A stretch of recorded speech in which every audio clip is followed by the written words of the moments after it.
what did you do? Well, I started out as a classroom teacher, and then I became a middle school administrator. And then I left education, went into decade at the other end of the spectrum. And like I say, I was homeless and broke and had lost my family and, had hit rock bottom pretty much. And from there, I started. This card is now making more and more sense, because I'm like, basically, like, this is you. Like I said, now you have this whole writing in public, and then you have this fireside over here that, yeah, it's like in your hand. It could burn you and be dangerous at the same time, but it's also a light. And then, like I said, we were talking about the time. But then I thought, okay, as you were sharing your story, that at some point you hit like this brick wall. Like I said, talking about homelessness and all of that. But now it's like that's all a part of your story. You're floating upon that. Like you said, you went on this whole enlightenment kind of journey to learn more about yourself.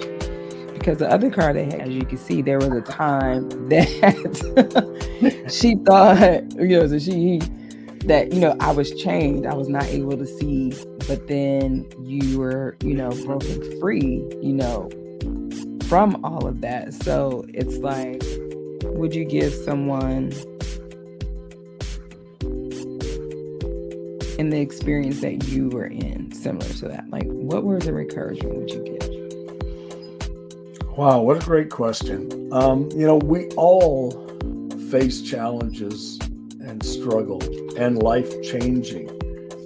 And when we strive so much for fulfillment, oftentimes we get to where that place where we're trying to get that square peg in a round hole. And we think that, well, all we need is a bigger hammer, right? And we keep pounding away trying to make it happen because that's what we want. And the reality is, if there's a red flag there and I'm not paying attention to it, then I'm missing forewarning. That red flag. That was called to go to Psalms 52. And Psalms 52 encourages individuals to read this chapter when suffering injustice. So it's like connected to the whole story. And so